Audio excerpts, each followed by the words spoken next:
Hello বন্ধুরা, আজ একটা নতুন রেসিপি নিয়ে চলে এসেছি মাংস কষা। চলো মাংস কষাটা আমরা কীভাবে করি দেখে নিই।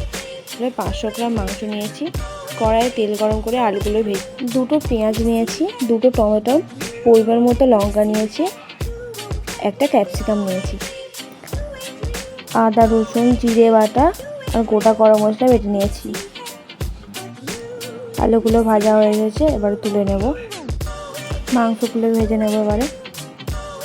মাংসগুলো ভাজা হয়ে গেছে, এবার তুলে নেব। ক্যাপসিকামগুলো ভেজে নেব। এবারে পেঁয়াজ আর কাঁচা লঙ্কা দিয়ে ভালো করে ভেজে নেব। টমেটোগুলো দিয়ে ভালো করে ভাজা করে নেব। আদা রসুন জিরে বাটা দিয়ে দেব। পরিমাণ মতো নুন দিয়ে দেব।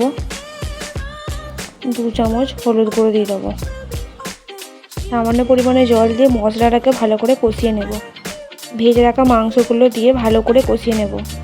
কষা হয়ে এসেছে, ভাজা আলুগুলো দিয়ে দেবো। দিয়ে ভালো করে কষিয়ে একটু মিট মশলা দিয়ে দেবো। অল্প পরিমাণে জল দিয়ে এবারে ঢাকনা দিয়ে দেবো।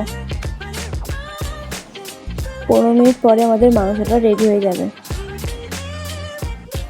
তোমরা বাড়িতে অবশ্যই এই রেসিপিটা একবার ট্রাই করো। ভিডিওটা ভালো লাগলে লাইক শেয়ার সাবস্ক্রাইব করতে কেউ ভুলবে না প্লিজ।